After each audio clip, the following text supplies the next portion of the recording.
ఘనమైన నామానికి స్తోత్రం కలుగునుగాక. హల్లెలూయా, హల్లెలూయా.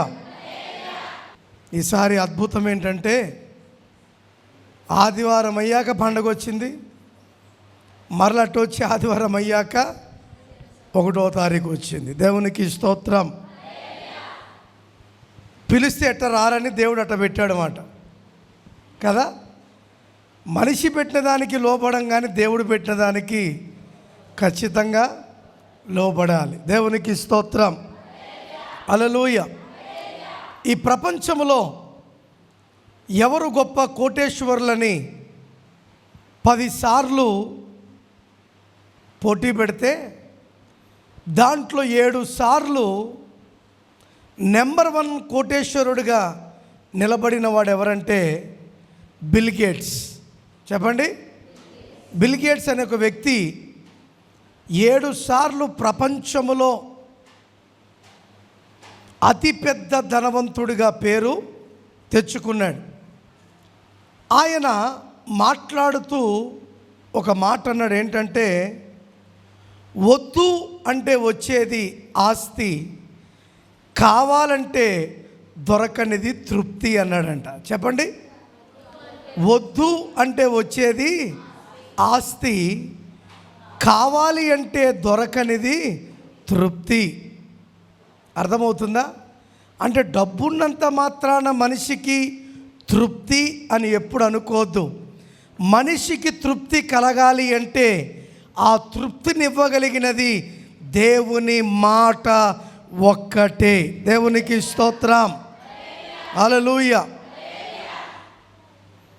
క్రీస్తు పూర్వం 323 నాటికి యూరోపా ఖండము నుండి, అనగా స్పెయిన్ దేశము నుండి ఇండియాలో ఉన్న రాజస్థాన్ వరకు ప్రపంచాలను గజగజలాడించిన ఒక రాజు ఉన్నాడు.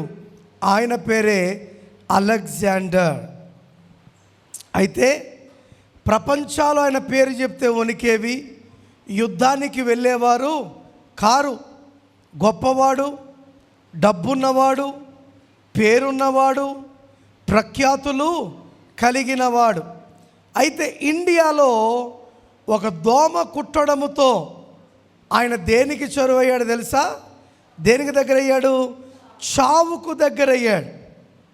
అయితే ఆయన చనిపోతున్నప్పుడు వారి దగ్గర పనిచేసే ఒక వ్యక్తిని పిలిచి, నేను చనిపోయాక నా శవపేటికకు 2 బొక్కలు పెట్టండి, 2 కన్నాలు పెట్టండి, కుడివైపున ఒకటి, ఎడమ వైపున ఒకటి పెట్టి ఆ 2 చేతులు, నా 2 చేతులు ఆ కన్నములలో బయటకు పెట్టండి అని అన్నాడంట. ఇంకోటి, నా శవపేటిక మీద నేను దిగంబరిగా వచ్చాను, నేను దిగంబరిగానే వెళ్ళిపోతున్నాను అని రాయండి అన్నాడంట. ఎందుకు రాజా అని వాడు అడిగితే, ఒరేయ్ నా పేరు చెప్తే ప్రపంచాలన్నీ కూడా వణికిపోతున్నాయి, కానీ ఇంత శక్తి కలిగిన ఈ అలెగ్జాండర్ చచ్చిపోతున్నప్పుడు ఏమీ తీసుకొని వెళ్ళట్లేదు. I came naked and I'm going naked. నేను ఎలాగొచ్చానో అలాగే వెళ్ళిపోతున్నాననే సత్యము ప్రపంచానికి తెలవాలి అని అన్నాడంట. దేవునికి స్తోత్రం. హల్లెలూయా. అందుకే ఈ లోకములో ఏమి సంపాదించుకున్నా, ఎంత ఉన్నా, ఏమి కలిగినా యేసు లేకపోతే అంతా సున్నా. దేవునికి స్తోత్రం. అందుకే నా అవసరత ఎంతగానో ఉన్నది. పోయిన వారం పేతురు గారి జీవితంలో ఉన్న 4 ప్రాముఖ్యమైన వెలుగులను మనం చూసాం. ఏ వెలుగులో ఉన్నామో మనల్ని మనం సరి చేసుకోవడానికి దేవుడు కృపనిచ్చాడు. దేవునికి స్తోత్రం. మరి ఈరోజు ఒక 3 వ్యక్తుల గురించి నేర్చుకోబోతున్నాం. ఎవరి గురించి? 3 వ్యక్తులు. ఈ వ్యక్తులను ప్రపంచానికి పరిచయం చేసిన వాడు ఎవరంటే అపోస్తలుడైన పౌలు గారు. గుర్తుపెట్టుకోండి, ముగ్గురు గురించి ఇప్పుడు మనము నేర్చుకోకపోయినా కనీసం ఒకరి గురించి అయినా ఈరోజు మనం నేర్చుకుని మనల్ని మనం ఏం చేసుకుందాం, సరి చేసుకుందాం. దేవునికి స్తోత్రం, హల్లెలూయా. 2 తిమోతికి రాసిన పత్రిక 4వ అధ్యాయము 10వ వచనాన్ని ఒకసారి చదువుకుందాం.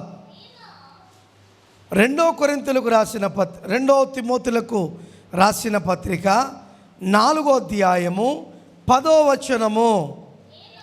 దేమా ఇహలోకమును స్నేహించి నన్ను విడచి తెస్సలోనికకు వెళ్ళెను. క్రెస్సి గలతీయులకు తీతు గల్మతీయులకు వెళ్ళిరి. దేవునికి స్తోత్రం, హల్లెలూయా.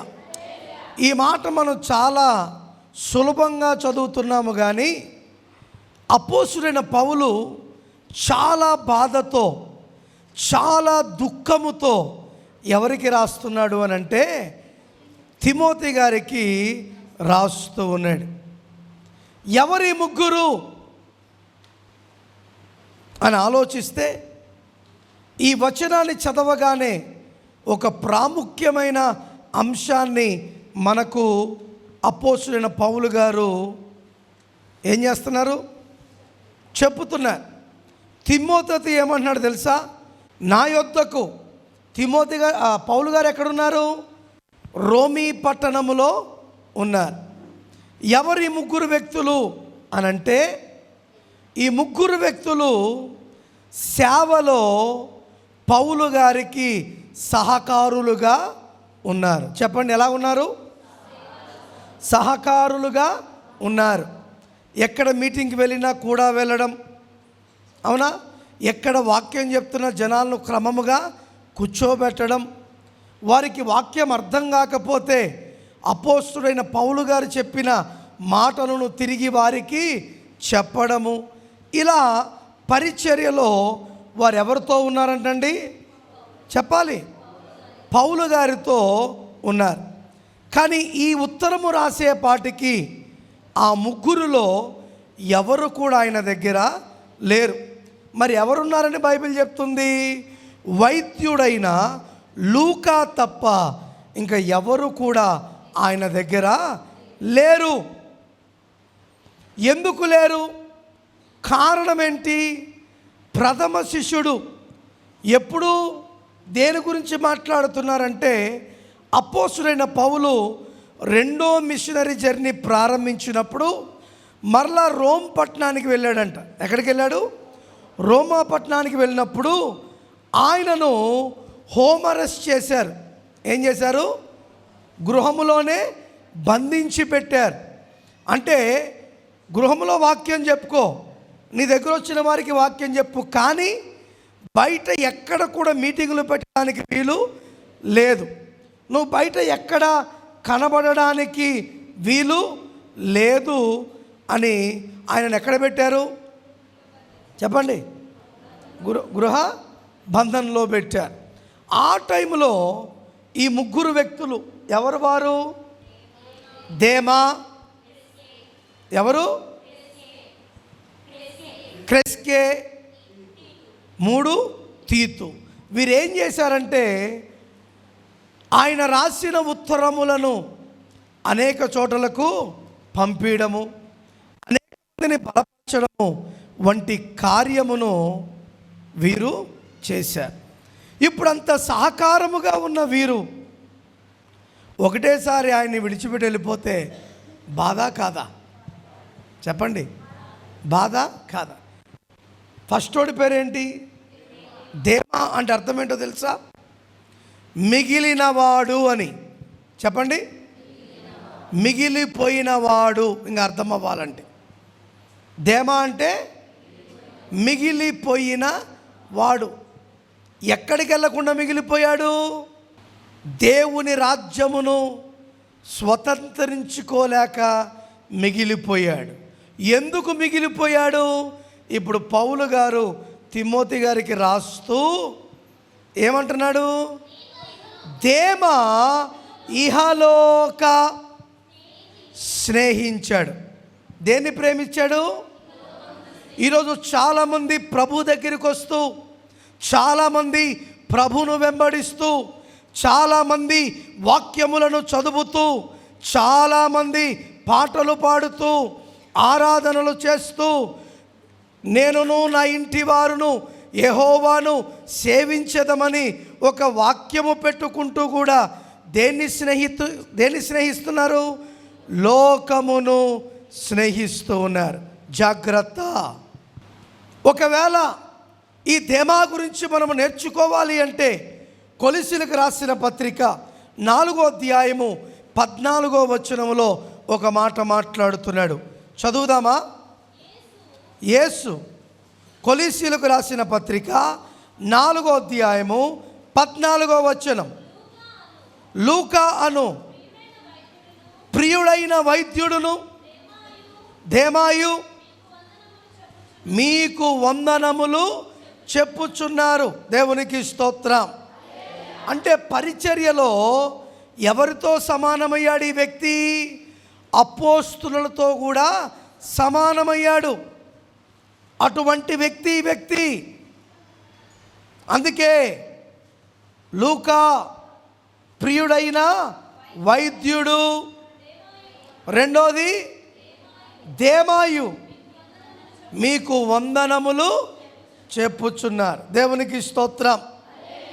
ఒక్కోసారి ఎవరితోనో మాట్లాడుతున్నాం అనుకో, వారు మీకు తెలుసు అనుకో, వారిని అడిగినట్టు చెప్పు అంటామా లేదా? వారు బాగున్నారా అని అడిగానని చెప్పు అంటారా లేదా? చెప్పండి. ఈ కాలంలో ఫోన్లో మాట్లాడితే మధ్యలో మాట్లాడేస్తాం. అదే ఎవరన్నా మీకు ఇష్టమైన వారు ఊరికి వెళ్తున్నారనుకో, ఫలానా వారిని అడిగినట్టు చెప్పు అని అంటామా లేదా?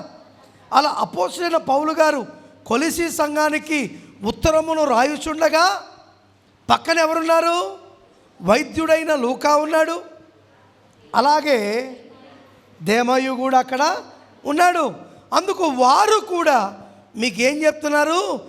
శుభములు లేకపోతే వందనములను చెప్పుతున్నారు అని లేఖనము తెలియజేస్తుంది. దేవునికి స్తోత్రం. హల్లెలూయా. ఇంత పరిశుద్ధత నుండి, ఇంత బలమైన స్థితి నుండి, ఇంత యోగ్యత నుండి వాడు జారిపోయాడంటండి, వాడు పడిపోయాడంటండి. ఎందు మూలాన? లోకమును స్నేహించినందుకు, లోకమును ప్రేమించినందుకు వాడేమైపోయాడు? జారిపోయాడు. ఈరోజు చాలామంది మేము దేవుని బిడ్డలమండి, దేవుని అనుసరిస్తున్నామండి, దేవుని మార్గముల్లో వెళ్తున్నామండి, ప్రార్థన చేసుకుందే మేము బయటకు రామండి అని యదవకౌరులు చెప్తూ మనం దేన్ని స్నేహం చేస్తున్నాము? చెప్పండి, జాగ్రత్తగా వినండి.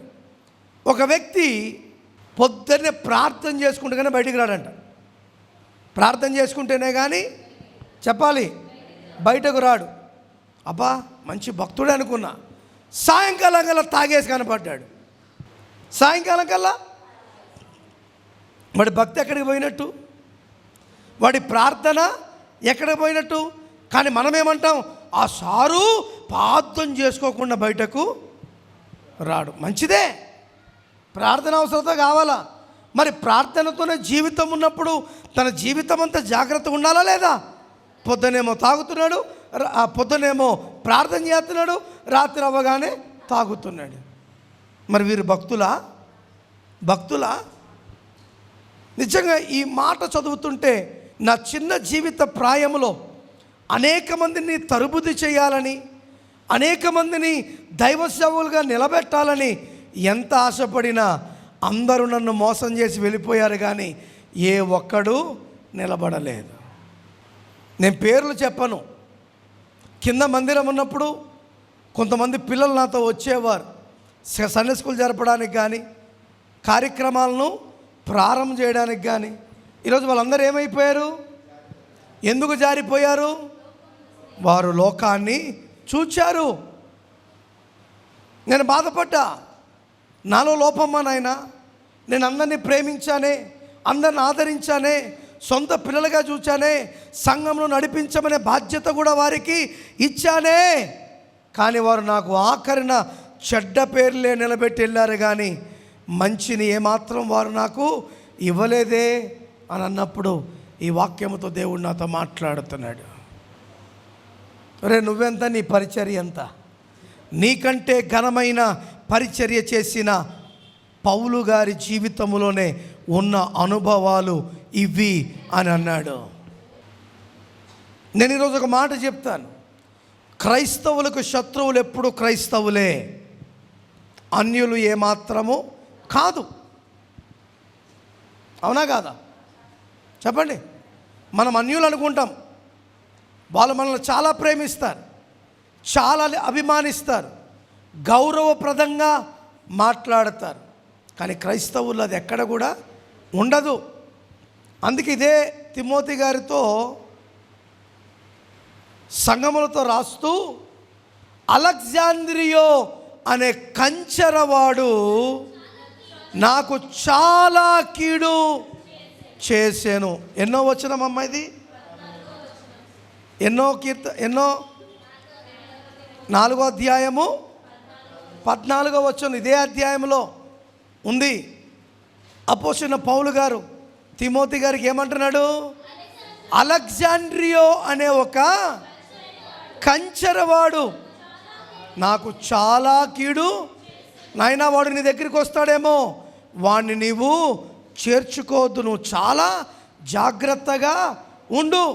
ఈరోజు అపోస్తలుడైన పౌలు గారు చనిపోవడానికి గల కారణం ఈ అలెగ్జాంద్రియో. చిచ్చులు పెట్టాడు, లేనిపోయిన మాటలను చెప్పాడు.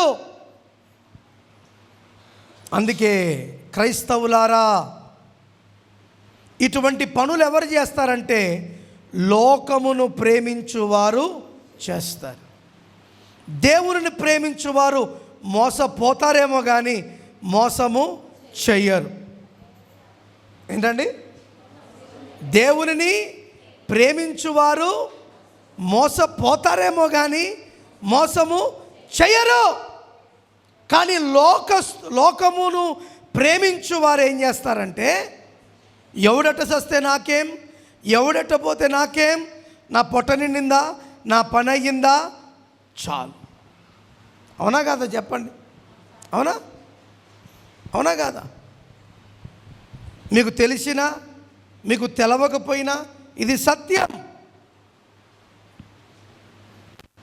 మనుషుల ప్రేమ చాలని నా మనసులో అనుకున్నా, కానీ మారిపోయినదని తెలిసి మనస్సు విరిగి ఏడ్చా.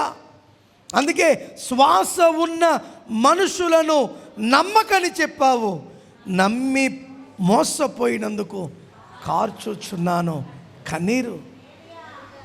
మీ జీవితాలు ఈ అనుభవాలు ఉన్నాయో లేవో నాకు తెలియదు, కానీ నా జీవితంలో చాలా ఉన్నాయి. చాలా వాగ్దానాలు పొందా, కానీ వాగ్దానం ఇచ్చిన వారందరూ కూడా ఏం చేశారో తెలుసా? మోసం చేశారు. కానీ ఆ పైనున్నవాడు ఇచ్చిన వాగ్దానాన్ని మాత్రం ఎప్పుడూ మరిచిపోలేదు. దేవునికి స్తోత్రం, హల్లెలూయా. ఎప్పుడూ మరచిపోలేదు. పరిచర్యలో ఒక గొప్ప స్థితిలో ఉన్న ఈ వ్యక్తి ఎవరి వైపు చూస్తున్నాడు? ఎవరి వైపు చూస్తున్నాడు? లోకము వైపు చూస్తున్నాడు. జాగ్రత్త. అందుకే లూకా సువార్త 7వ అధ్యాయము 32వ వచనాన్ని మనము జ్ఞాపకము చేసుకుంటే అక్కడ ఏమన్నాడు తెలుసా? లోతు భార్యను జ్ఞాపకము చేసుకొనుము అంటున్నాడు. ఏమంటున్నాడు? లూకా సువార్త 17వ అధ్యాయము 32వ వచనం, లోతు భార్యను జ్ఞాపకము చేసుకొనడి. ఎందుకు జ్ఞాపకం చేసుకోవాలమ్మా? తన ప్రాణమును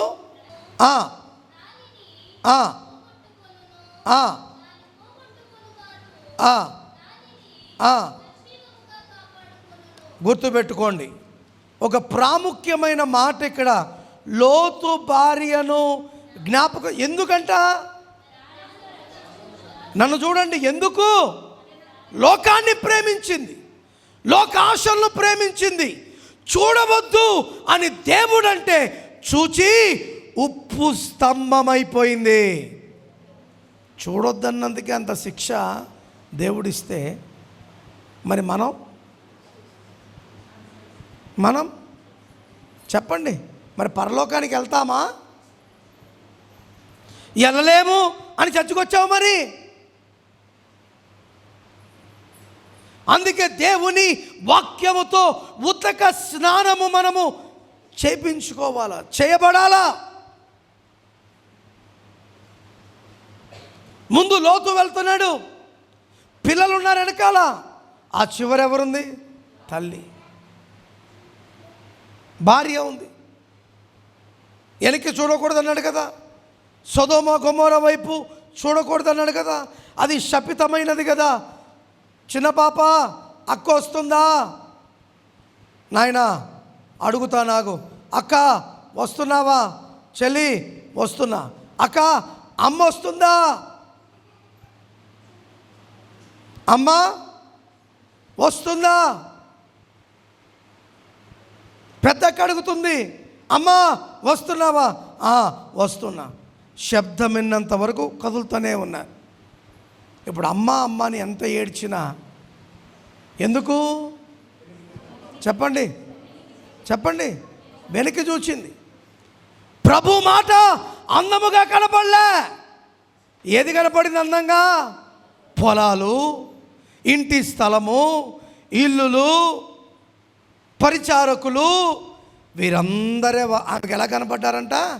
అందంగా. అందుకే అసలు అందాన్నే చూడలేకుండా తను ఏమైపోయిందంటండి? ఉప్పు స్తంభం అయిపోయింది.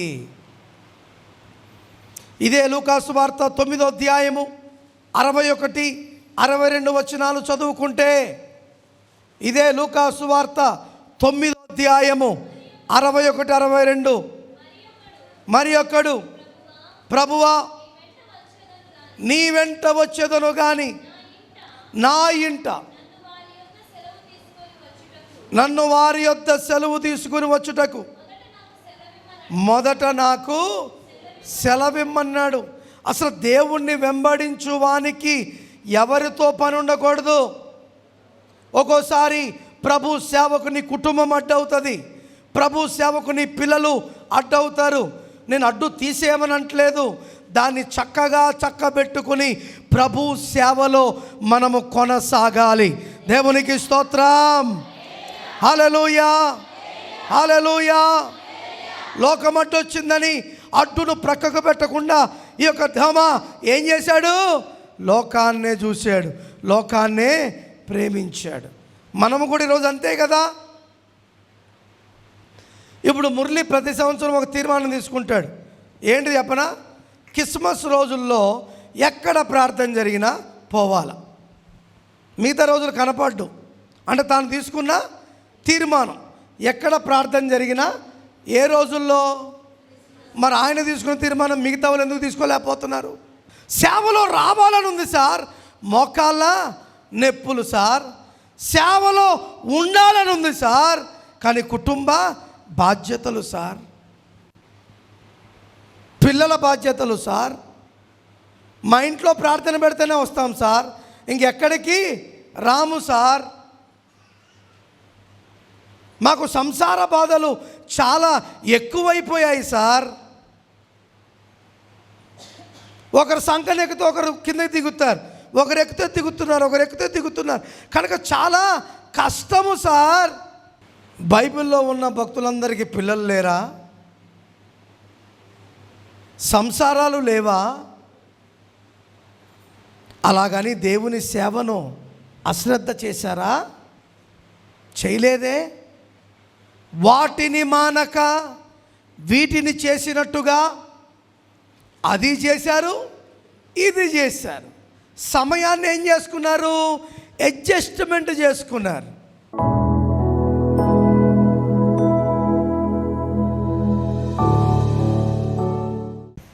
పరిశుద్ధుడా, శ్రేష్టమైన నీ మాట. ఒకడు ఎంతో ఎదిగాడు నీలో, కానీ వాడు దిగజారిపోవడానికి గల కారణము లోకం. ఈరోజు ఆ లోకాన్నే మేము చూస్తున్నామేమో, దాన్ని చూడక దాన్ని పెంటగా ఎంచి నిన్నే చూచే కృప దయచేయని, విన్న ప్రతి మాట మా హృదయాల్లో భద్రపరచుకోగలిగిన కృప దయచేయమని, గొప్ప ఫలభరితంగా ఉండే కృప దయచేయమని యేసు పరిశుద్ధ నామమున అడిగి వేడుకొనుచున్నాము తండ్రి, ఆమేన్. God bless you. నీ స్మరణ లేని నా ఊపిరి వ్యర్థమని, నీవు లేకున్నా నా పయనం సాగదని. నీ స్మరణ లేని నా ఊపిరి వ్యర్థమని తెలుసుకున్నానయ్యా.